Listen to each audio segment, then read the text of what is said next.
Hello everyone, स्वागत है आपका अपने चैनल आर के स्टडी नर्सिंग पर। आज नए टॉपिक डिस्कस करने वाले हैं पीरियड स्टॉप। मतलब महिला में जो पीरियड की प्रॉब्लम होती है, मासिक धर्म उनको बंद हो जाता है, अचानक स्टॉप होता है, उसी के बारे में पूरी वीडियो में डिस्कस करेंगे। साथ में हम ये लोग भी देखेंगे कौन कौन से मेडिकेशन प्रिस्क्राइब कर सकते हैं। सारी चीज़ हम लोग देखेंगे डिटेल में।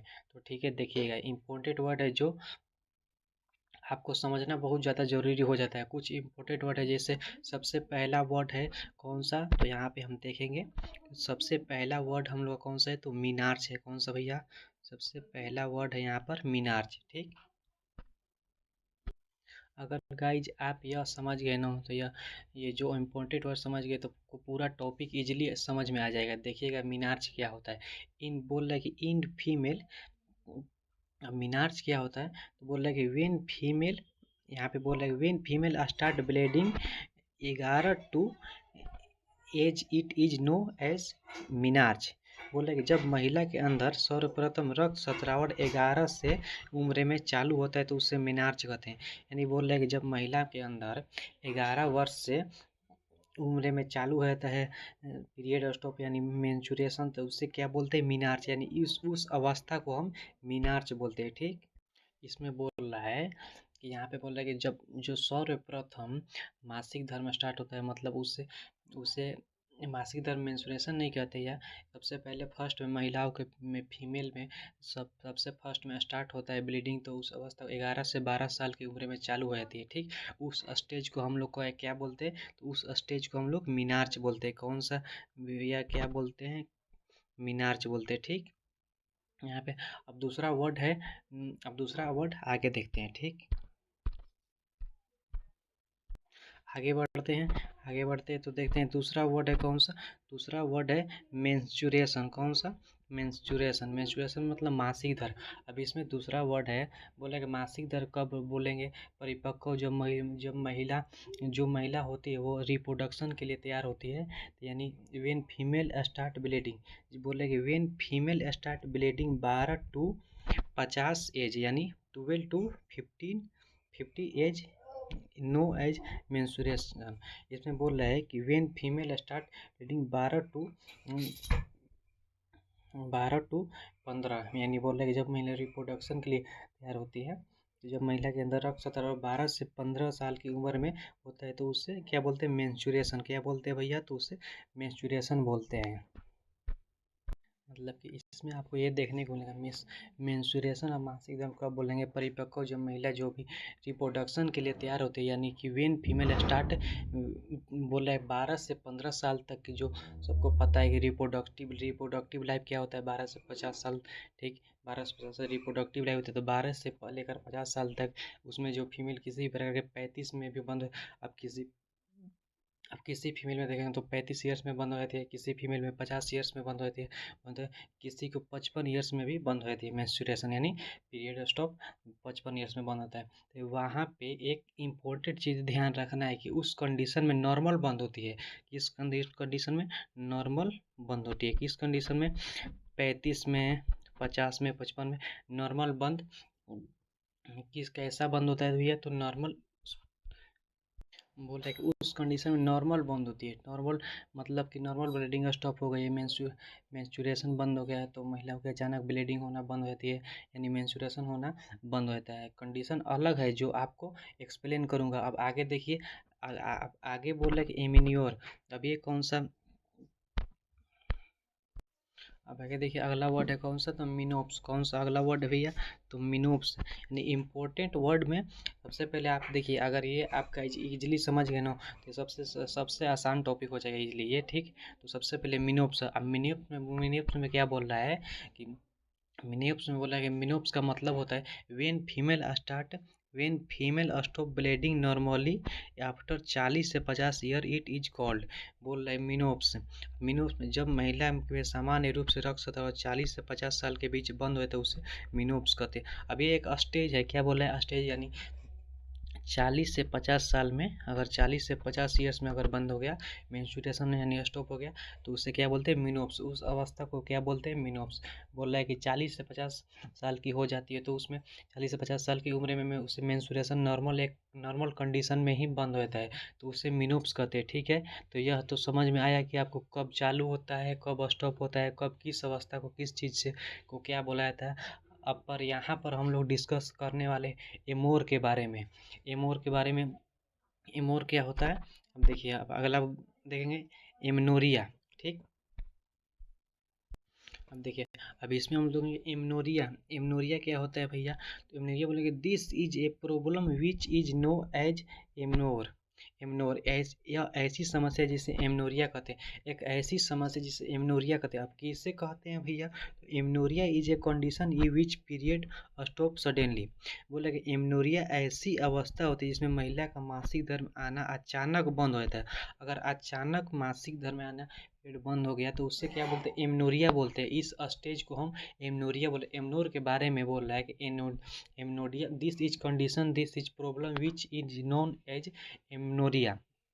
ठीक है, मतलब कि ऐसी अवस्था जिसमें एमनोरिया कहते हैं, मतलब एमनोरिया का कहने का मतलब है ऐसी कंडीशन महिला में पीरियड अचानक बंद हो जाता है, तो ठीक ऐसी अवस्था को क्या बोलते हैं, एमनोरिया बोलते हैं, जिसमें महिलाओं में मासिक धर्म आना सडनली बंद हो जाते हैं, अचानक बंद हो। इसके बहुत सारे कारण होते हैं, बहुत सारे लक्षण होते हैं और अलग अलग उनकी मेडिकेशन होती है। तो एमनोरिया का मतलब समझ में आया, ऐसी कंडीशन जब महिलाओं में अचानक 2-3 महीने 4 महीने के लिए ब्लीडिंग होना बंद हो गई हो, फिर 2 महीने के लिए फिर स्टॉप हो गई हो, फिर या 3 महीने के लिए उसका मेंस्ट्रुएशन टाइमिंग आ रहा है, तो उस कंडीशन को एमोर कहते हैं। क्या कहते हैं, एमोर। अब 4 वर्ड मैंने आपको क्लियर करे, 4 वर्ड मैंने आपको क्लियर किए। ठीक है, मीनार्च मतलब सबसे पहले महिला के मासिक धर्म चालू हुआ तो उसे क्या बोलते हैं, मीनार्च। मेंस्ट्रुएशन मतलब 12 या 15 से लेकर 50 साल तक की उम्र में जब तक होगा, मिनोप्स कहते हैं। ठीक, मतलब नॉर्मल महिलाओं के उसकी उम्र होने के बाद मेंस्ट्रुएशन स्टॉप हुआ, एनोडिया। ठीक, ऐसी कंडीशन जिसमें महिला को एकदम पीरियड रुक जाता है। ठीक, तो 2-3 महीने या आना होता है, या प्रॉब्लम एमनोरिया कहलाती है। क्या कहलाती है, एमनोरिया। आइए आइए आगे बढ़ते हैं कि कॉजेज क्या होता है। बोल रहा है कॉजेज क्या होता है कि ओरेनियन सिस्ट हो सकता है। सबसे पहले कॉजेज में हम देखेंगे कि कॉजेज में बोल रहे हैं कि भैया यहाँ पे कॉजन ओवेरियन सिस्ट, ओवरी में सिस्ट का बनना। बोल रहा है कि कॉजेज में ओवेरियन सिस्ट, सिस्ट का बनना, ओरियन में सिस्ट का बनना। ओवरी में क्या होता है कि कभी कभी सिस्ट बन जाता है। जो ओवरी होता है फीमेल का, जो ओवरी होता है उसमें कभी कभी सिस्ट बन जाता है, गांठ बन जाता है। सबसे इम्पोर्टेंट जो कारण यह है कि ब्लीडिंग स्टॉप हो गई है, मेंस्ट्रुएशन आ नहीं रहा है, नहीं आ रहा है, मासिक धर्म में नहीं आ रहा है, तो पीरियड नहीं आ रहा है, तो ज़्यादातर कारणों में ओवेरियन सिस्ट हो जाता है। क्या होता है, तो ओवेरियन यहाँ पर सिस्ट हो जाता है। और बोला है कि ओवेरियन फेलियर भी हो सकता है, ओवरी फेलियर भी हो सकता है। ठीक, ओवेरियन फेलियर भी हो सकता है, मतलब कि ओवरी जो रहती है महिला में वो फेल हो जाता है। क्या होता है, फेल होता है। ओवेरियन फेलियर में भी आपको यह कंडीशन देखने को मिलेगी। सबसे ज़्यादा देखने वाला कंडीशन होती है तो हार्मोनल डिसबैलेंस। जो हार्मोनल डिसबैलेंस होता है, हार्मोन्स का बिगड़ना, हार्मोन बिगड़ जाना, मतलब कि महिलाओं में क्या होता है कि हार्मोनल डिसबैलेंस हो जाता है, एस्ट्रोजन वगैरह पॉपुलिज रिलीज नहीं होता है। जो एस्ट्रोजन हार्मोन होता है, एस्ट्रोजन वो पॉपुलिज रिलीज नहीं होता है, नहीं होते हैं। और भी उसकी बहुत सारी, जैसे कि टी एस एक टी एस टी एस एक हार्मोन होता है, उसका लेवल बहुत ज़्यादा बढ़ेगा, थायराइड स्टिमुलेटिंग हार्मोन का। तो याद रखिएगा, याद रखिएगा, महिलाओं में पीरियड आना बंद हो जाएगा। ठीक, अभी आपको हम बताएंगे हार्मोनल डिसबैलेंस यानी हार्मोन का भी बिगड़ना। 1 मिनट, यहाँ पे देखिए हार्मोन का भी बिगड़ना बहुत सारे कारण हो सकता है। ठीक, अगला देखिए, बोला कि मेडिसिन साइड इफेक्ट, दवाइयों का दुष्प्रभाव। यानी यहाँ पे बोल रहा है कि मेडिसिन साइड इफेक्ट, बोल रहा है कि मेडिसिन में कुछ ऐसी दवाइयाँ खा ली जैसे कॉन्ट्रासिपेटिव पेल्विस वगैरह का एक साइड इफेक्ट हो गया हो। इसका दवाइयों का दुष्प्रभाव होता है, साइड इफेक्ट होता है, जो इसके कारण भी महिला में स्टॉप हो सकती है। किसी भी मेंस्ट्रुएशन पीरियड्स, हैवी वेट, अगर मान लीजिए बोला कि हैवी वेट अधिक वजन, अगर मान लीजिए अधिक वजन हो तो उसमें भी महिला की पीरियड आना स्टॉप हो सकती है। और बोला कि मेंस्ट्रुएशन पीरियड अगर वो अगर मान लीजिए बहुत ज़्यादा वजन हो फीमेल का, तो अधिक वेट हो, तब उसमें मेंस्ट्रुएशन गड़बड़, पीरियड गड़बड़ हो सकते हैं। स्टेट स्टेट आजकल की ज़्यादातर बोलेगा स्ट्रेट यानी तनाव, आजकल ज़्यादातर तनाव। अब ये टेंशन, डिप्रेशन, जितने भी मेंटल इलनेस होता है, मानसिक रोग।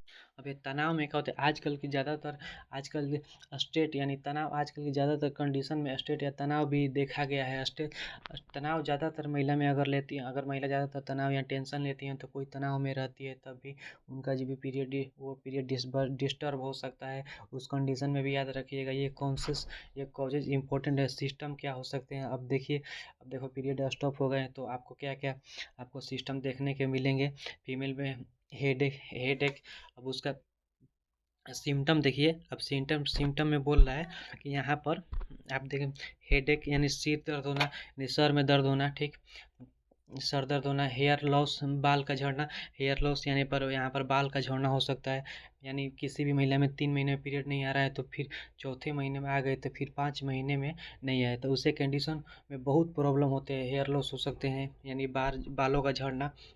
हेलो, सोचते हैं वाई वेजाइनिक इचिंग, वेजाइना इचिंग यानी वेजाइना में इचिंग हो सकता है। इचिंग मतलब आपका समझ रहे हैं, कैलकुलाट वगैरह जो भी इचिंग, यानी कि महिला में प्राइवेट पार्ट में इचिंग हो सकती है।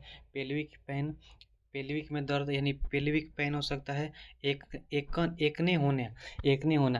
अब पेल्विक हो सकता, पहले पेल्विक समझिए, पेल्विक में दर्द हो सकता है।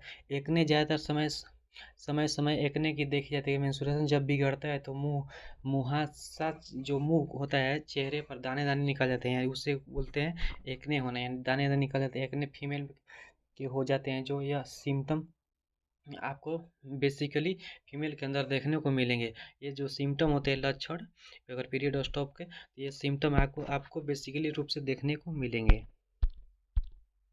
अब देखिए, डायग्नोसिस हम देखेंगे कि अभी आपको जो जो मैंने समझाया, उसके बाद हम डायग्नोसिस देखेंगे। डायग्नोसिस में बोले पहला सोनोग्राफी। अब सोनोग्राफी में क्या होता है कि एक सोनोग्राफी डायग्नोसिस होता है। सोनोग्राफी एक कंडीशन बनती है, सोनोग्राफी में इजीली आप डिटेक्ट कर पाओगे कि ओवेरियन सिस्ट की, कहीं ओवेरियन सिस्ट तो नहीं है, जिसकी वजह से आपको ओवेरियन सिस्ट नहीं है, मतलब कि हार्मोनल कुछ डिसबैलेंस हो सकता है। एफएसएल एक नर्व सबसे इम्पोर्टेंट होता है, नस होता है, जो एफएसएम, एफएस एवं एफएसएन एक नस होता है। अब उसमें कुछ हार्मोनल डिसबैलेंस तो नहीं हो सकता है। ये सोनोग्राफी में आप देख सकते हैं। बोल रहा है कि एफएसएच हार्मोन और टीएसएच, एफएसएच और टीएसएच हार्मोन का stimulating hormone, folic stimulating hormone और थायराइड स्टिमुलेटिंग हार्मोन, इसका जांच करवा सकते हैं। प्रोलैक्टिन हार्मोन एवं एस्ट्रोजन हार्मोन, इसमें बोला गया हार्मोन का जितने भी हार्मोन होते हैं, सोनोग्राफी आप हार्मोन का करवा सकते हैं। FSH hormone, TSH hormone, prolactin hormone, oestrogen hormone, ये हार्मोन आप डायग्नोसिस के रूप में इजीली करा सकते हैं। ठीक, आगे देखिए ट्रीटमेंट में हमारे पास क्या ऑप्शन है। बोल रहे हैं कि कौन सा कॉन्ट्रासेप्टिव पिल वगैरह यूज कर सकते हैं। कॉन्ट्रासेप्टिव ट्रीटमेंट में यूज कर सकते हैं। ठीक है, हार्मोनल थेरेपी, बोल रहे हैं कि हार्मोनल थेरेपी पेशेंट को दी जा सकती है। सबसे ज़्यादा हार्मोनल थेरेपी बोल रहा है कि प्रिस्क्यूटनी की लास्ट में बनता है। सर्जरी का ऑपरेशन अगर नहीं हो रहा है, तो सिस्टम लक्षण ज़्यादा पेशेंट को सिम्टम हो रहा है, तो साइड इफेक्ट हो रहा है, तब उस कंडीशन में सर्जरी एक ऑप्शन होती है। फीमेल में मेडिसिन में सबसे पहले जो मेडिसिन आती है, वो हम लोग अब डिस्कस करेंगे। अब देखिए, यहाँ पर थायराइड का इलाज करा सकते हैं, सर्जरी होता है, थायराइड का इलाज कर सकते हैं, सर्जरी होता है। अब जो मेडिसिन होता है, उसके बारे में हम डिस्कस करने वाले हैं। पहली जो मेडिसिन आता है, आपको बोला है ब्रोमोक्रिप्टिन, आपको सबसे पहले ये टॉबलेट आता है। ठीक, सबसे पहले मेडिकेन के रूप में हम लोग कौन सा, ब्रोमोक्रिप्टन मिसलेट एक टॉबलेट आता है। अब इसमें बोल रहा है कि this medicine reduce the level of prolactin hormone in body. यह दवाई प्रोलैक्टिन हार्मोन की मात्रा को काम करती है, मात्रा में काम करती है। बोला कि ये जो दवा होती है, यह मेडिसिन प्रिस्क्राइब कर सकते हैं। अगर देखिए, अब बोल रहा है कि यहाँ पर ये जो ब्रोमोक्रिप्टिन मिसलेट टॉबलेट होता है, ये टॉबलेट अब यहाँ पर अगर देखेंगे प्रोलैक्टिन जो हार्मोन होता है उस वो ज़्यादा एक्सेसिव प्रोडक्शन शरीर से ज़्यादा हो रही है तो उसमें ये ब्रोमो क्रिप्टिन मेसलेट आप टॉबलेट यूज कर सकते हैं। इसका कितने एम जी 2.5 mg की टॉबलेट होती है जो आप यूज कर सकते हैं। अब देखिए दूसरा पॉइंट में बोल रहा है कि if prolactin hormone increase in body then stop the menstruation. बोला कि यदि प्रोलैक्टिन हार्मोन शरीर से ज़्यादा हो जाए तो यह महिला को मासिक धर्म बंद हो जाता है। अगर प्रोलैक्टिन हार्मोन शरीर से ज़्यादा हो जाए तो महिला की जो मासिक धर्म यानी पीरियड होता है वो बंद होता है। ठीक, तो उसमें बोल रहा है कि आप ब्रोमोक्रिप्टिन मिसलेट मेडिसिन आप यूज कर सकते हैं। कौन सा मेडिसिन भैया? देखिए हमारे वीडियो केवल मेडिकल स्टूडेंट, फार्मासिस्ट और नर्सिंग स्टाफ एवं नर्सिंग प्रैक्टिशनर के लिए है, ना कि आप किसी भी मेडिसिन व दवा अपने से यूज कर सकते हैं। आप डॉक्टर की सलाह लें। ऐसे हमारे वीडियो बेसिकली होती है। देखिए अब इसको बोला है ब्रोमोक्रिप्टिन जो मिलते तो इसका डोज कितना होता है? Dose 2.1 mg OD for 7 days, यानी 7 दिन तक आप 2.5 mg यानी 2.1 mg डोज आप 7 दिन तक ले सकते हैं ब्रोमोक्रिप्टिन मिसलेट। कौन सा? ब्रोमोक्रिप्टिन मिसलेट। आगे देखिए अगला मेडिसिन देखिए। अब देखिए आप कौन सा बोल रहे हैं मेडिकिन कि मेटफ्रोमिन हाइड्रोक्लोराइड। बोला कि मेटफ्रोमिन हाइड्रोक्लोराइड। अब बोल रहे इसमें कौन सा? ये 500 mg का टैबलेट आता है। कितना mg का आता है टैबलेट भैया? तो 500 mg का 7 दिनों के लिए। कितना दिनों के लिए? 7 दिनों के लिए। अब इसके बारे में पहले देखिए ये मेडिसिन कब प्रिस्क्राइब कर सकते हैं। सबसे पहले देखिए if female have cyst in ovary then use this tablet. बोला कि यदि महिला के ओवरी में सिस्ट बन हो तब इस टैबलेट का इस्तेमाल करें। अगर महिला की ओवरी में बोला कि अगर सिस्ट मतलब क्या होता है? जैसे गांठ होता है। अगर सिस्ट बन गया हो तो ये टैबलेट आप यूज कर सकते हैं।